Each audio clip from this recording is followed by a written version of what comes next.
From the studios of Farm Journal Broadcast, this is AgDay.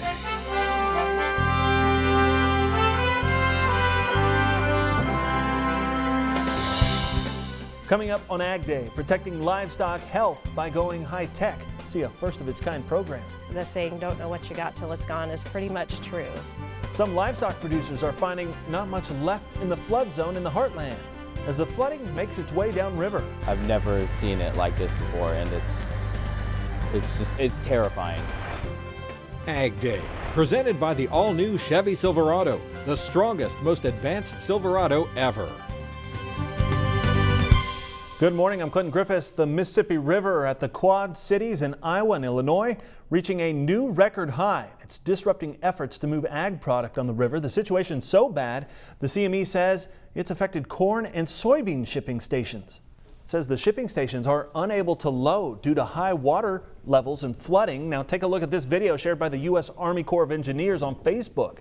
You're looking at the locks at Lock and Dam 15 in Rock Island, Illinois. Right now, they're closed to navigation. The National Weather Service website showing the Mississippi River level at 22.64 feet. That's just above the 22.63 foot mark reached back on July 9th, 1993. Sandbagging efforts continue as cities along the Mississippi River deal with the floodwaters. In Buffalo, Iowa, police say many homes and buildings in town have already flooded. There's no flood wall, there's nothing to protect it. Most years though, we build sandbags and we don't have to worry about the river ever touching them. But this year, this is the first year I've ever had to deal with this in my life. In Grafton, Illinois, many roads are closed due to flooding. Many business owners have closed in an effort to prevent damage. The latest trade talks between the U.S. and China taking place later this week. China's chief negotiator is leading more than 100 officials for the talks in Washington. CNBC reporting last week the two sides may announce a trade deal by this Friday. National Economic Advisor Larry Kudlow commenting on Friday. We'll probably have a clearer picture on that. I don't want to outguess or predict. They're hard at it, as you know. We've come a long way. So next week is very important when Vice Premier Liu He comes into town, and the engagements and discussions will continue on all the key subjects, including enforcement, of course. So we'll see. I think it'll be a clearer picture by the end of next week. As we first reported last week, China's leader Xi Jinping will visit the White House next month before the G20 summit in Osaka, Japan at the end of June. The Secretary of Agriculture continuing to have high expectations for a deal with China. Secretary Perdue saying last week, quote, "I think the numbers that we are looking at and discussing with China on purchase numbers will be very, very good, and we think it will be multiples of what they've done in the past." Perdue adds he and President Trump expect near instant ag sales to China following an agreement between the two countries. While China hasn't made any big purchases of soybeans recently, other countries appear to be stepping up to the plate. The USDA reporting on Friday a flash sale of soybeans to Mexico. The total just over 293,000 metric tons. Now we'll get an update on the conditions of the nation's winter wheat crop later today. But last week, scouts reporting much better stands than last year while on the Wheat Quality Council's Hard Red Winter Wheat Tour. The final estimates putting the Kansas wheat crop at 306.5 million bushels with an average of 47.2 bushels per acre. That's 30 million bushels better than last year when much of the region was dealing with drought conditions. Now, if realized, it would be the fourth highest yield on record. Sometimes it's not just bad weather or rain causing problems for the morning commute. Meteorologist Mike Hoffman explains in today's Crop Comments. Mike. Thanks, Clinton. A different kind of traffic jam in Hardin, Missouri. Farm Journal's Tyne Morgan sharing this on Twitter. She says her dad is a retired ag teacher and now drives a school bus. He sent her this picture. The normal drive to school slowed down a bit, not by cars, but by cows. One person commenting, he better get moving or those kids will be late. Very good. Here's the drought monitor, and you can see we have some drought conditions, but only in a few spots. This is about as little as you'll ever see across the lower 48, and it keeps getting less. You can see as it's changed over the last 4 weeks. We just continue to see less and less, and the only spot of severe drought left is in northwestern portions of New Mexico. I'll have your forecast coming up, but first here are some hometown temps. Introducing Farm Journal TV, on demand 24/7. AgDay, Machinery Pete TV. U.S. Farm Report on your phone and tablet. Download the Farm Journal TV mobile app today. We could see some movement this week in Congress on a disaster aid package. Senators saying late last week a compromise bill could be ready for the Senate floor later this week. It's reported Senate Republicans have worked out a deal to increase funding to Puerto Rico, and reports are that President Trump is on board with it. The American Farm Bureau Federation pegs ag recent losses in Alabama, Florida, Georgia, North Carolina at nearly $5.5 billion and at more than $3 billion for flood damage in March in Nebraska, Iowa, and Missouri. Livestock producers are still analyzing what's known as the 100-year flood in Nebraska. While some producers near the Elkhorn River are in the process of cleaning up, others are having to start over. Betsy Gibbon heads to Scribner, Nebraska, as one farm family rebuilds. Look at the mess we got. A lean against the gate still brings emotions to bear. I started with basically nothing and built up what I've got over the years, and it's just something I enjoy doing. This time for Aaron and Angie Lang, it comes with the acknowledgement. The saying, don't know what you got till it's gone, is pretty much true. The water, rising 5 feet over a month ago, has since receded on this cattle and farming operation close to the Elkhorn River. It's pretty much a stone's throw away. Water that came fast and flooded without warning. We had about 20 minutes to get in and out of here, and then you just kind of had a big wall of water come through, and that was pretty much all she wrote. What may have been more difficult than the loss of hay, fence, and forage. There ain't going to be no grass back there this year. The loss of cattle, nearly half the herd, hurts a cowboy's heart, even when the most experienced cowboys couldn't have changed the result. It's kind of a shame because they're pretty nice young cows, but you can't risk starting that, trying to get them bred. 30 years of work lost. The Langs say they are getting rid of the herd and will start over and rebuild. Some of the vets talked about the breeding wise that they won't cycle right, they won't breed right, they won't carry right. It's just too much of a dollar sign to try and keep them and have that risk overhead. We've been talking about trying to get our hands on some cow-calf pairs within the next couple weeks to get back into the jammer thing. That's why this lean against the gate means more. I had a friend of mine who said, Angie, you have to pull your bootstraps up and just, now's the time you have to accept the help. A reflection of gratitude. We still have our house, we still have a roof over our head. Flooding emotions tugging different directions as thankfulness surpasses the grief. We've made this a lesson for our kids too, that you know what, when we get on our feet again, it's going to be our turn to pay it forward. Reporting in Scribner, Nebraska, I'm Betsy Gibbon. All right, thanks, Betsy. What did we learn last week from grain trading that left many commodities in a sea of red? Well, up next, we'll have some analysis. And later, keeping cattle healthy goes high tech. See how this first of its kind program works ahead on AgDay. Closed captioning is brought to you by BASF. Grow smart with BASF. We create chemistry.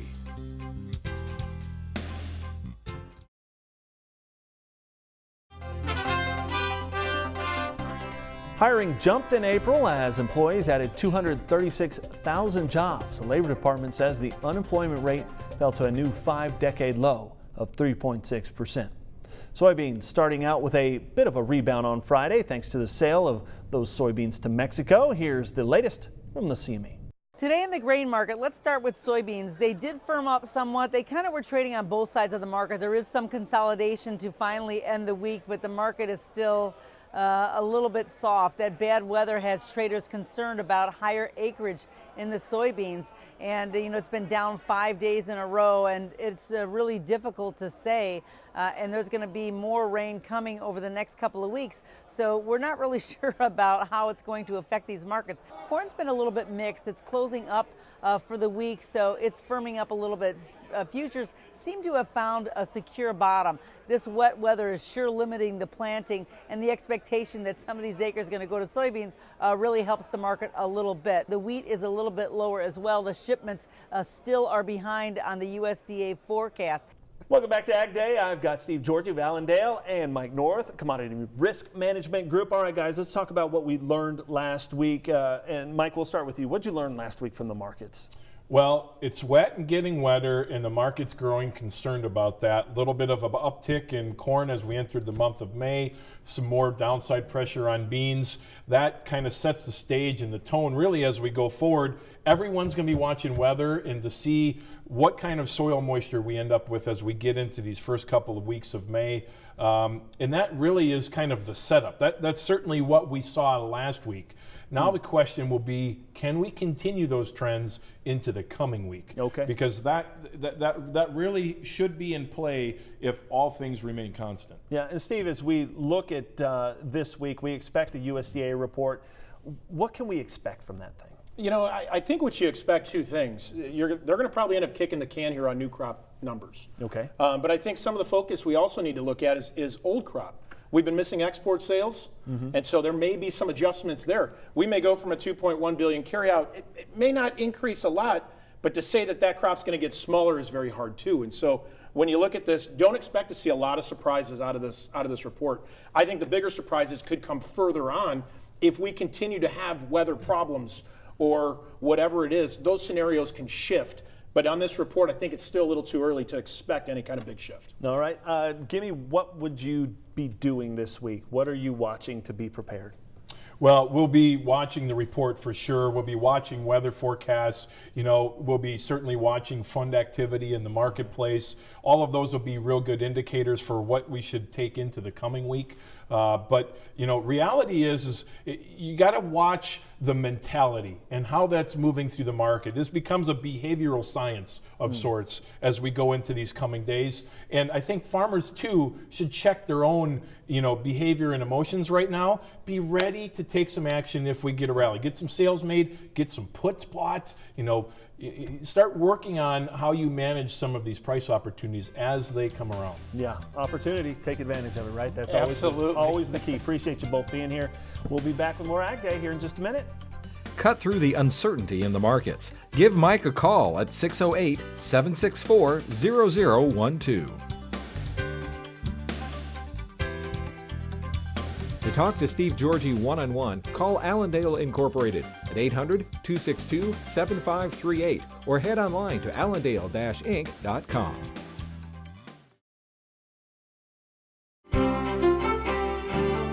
Farms and cities in the Golden State can expect to have plenty of water available this summer following heavy winter storms. The final snowpack survey of the year near Lake Tahoe measuring 47 inches or 188% of average. Blizzards pounded the Sierra Nevada all winter, with one location at Mammoth Mountain reporting nearly 57 feet of snow. Statewide snowfall totals were 144% of average. Very healthy snowpack and a very cold snowpack. The snow has a nice cold crust on top of it, which will stop it from melting off all at once. We're hoping for a slow melt to replenish our reservoirs as we use it, getting into those dry, warm summer months.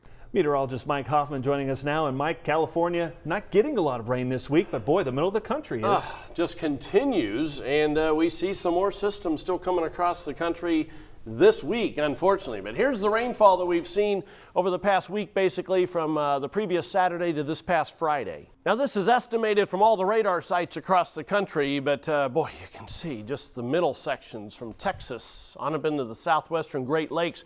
When you zoom in, you even pick out a few spots of purple, which is 8 inches plus over a 7-day period.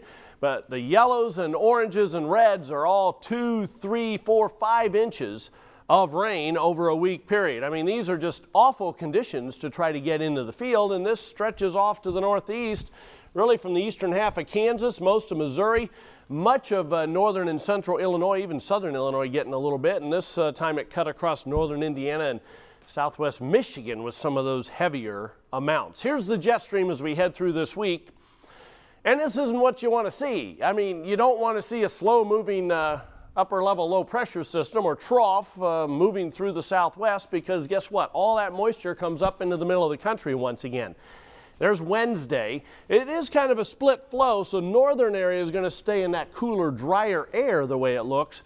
As we head through the week, it is kind of interesting. Some models keep bringing that storm system eastward and bring all that moisture with it. Some, like this one, actually takes it back into the southwest and brings in the drier air again for the Great Lakes and the Northeast. So we'll have to wait and see how that works out. But there's no doubt, well, little doubt, the middle of the country, you're going to get a fair amount of moisture, unfortunately, as we head through this week, just like you did last week. Below normal temperatures is what I'm forecasting from the southwest through the central and northern plains, across the Great Lakes into the northeast, above normal mid-Atlantic, southeast, and also the northwest. There's my forecast for precipitation this week. I'm confident of the above normal right there in the middle of the country, probably out west as well. This is a decent chance, but it's possible that you end up with less than I'm thinking there. Below normal up along the Canadian border and the southwest. 30-day outlook for temperatures kind of similar. Mid-Atlantic, southeast, above normal. Below normal most of the plains into the northern Rockies, and above normal in the southwest. Precipitation above normal in much of the country from the Great Lakes to the Gulf Coast back to the Four Corner region. Far northwestern plains and the west coast expected to be below normal. That's a look across the country. Now let's take a look at some local forecasts. Heading to Kingman, Arizona, first of all, partly sunny and not as warm today, high of 76. Mason City, Iowa, mostly cloudy, a couple of thunderstorms likely, high of 63. And Columbia, South Carolina, a mixture of sunshine and clouds. It'll be warm, high of 85. Coming up, Machinery Pete talks extremes.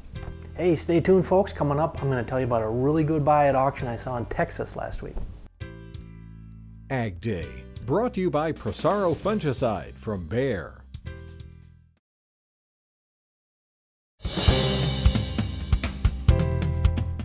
Machinery Pete likes to talk about records, but not just record highs. Here's Greg. Well, we're not going to talk record high auction prices this week, folks. In fact, we're going the other end of the spectrum. Now, last Saturday on a consignment auction in southeast Texas, I saw the lowest auction price I've ever seen on a John Deere 8360R tractor. Here's a picture of it. Actually a nice looking rig. 2012 model, 2,785 hours, went for $120,000. Again, that's the lowest auction price I've ever seen. I posted that on Twitter and a little discussion broke out, and someone said, gosh, it seems like these 8360Rs not holding their value well. Actually, that's not the case when we look at all of our Machinery data. Now, here's a look at the average auction price on 8360Rs going back the last 4 years. And you can see from 2015 up through 2018, really not that much variance in the average auction price, kind of running in that low 170,000 to mid 170,000 range. Now, I also looked in our Machinery data and found the current average dealer advertised price on a John Deere 8360R is $179,733. So not much difference at all between the retail price and the hard cash auction pricing. Now here's a look, if you were looking for an 8360R for sale, at the 3 lowest prices listed today in machinerypete.com. Now a couple interesting things here. Note that each of these 3 has over 5,000 hours on them, but location, one in Texas, one in Georgia, one in South Carolina. And prices from $121,400 up to $129,500.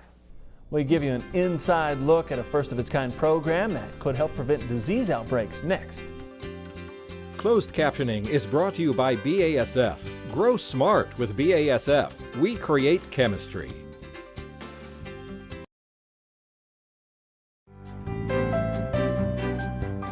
In the Country is powered by Kawasaki. Let the good times roll.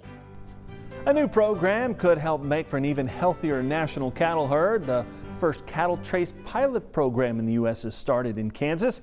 Brandon Deppenbush of Innovative Livestock Services talks about how the program works.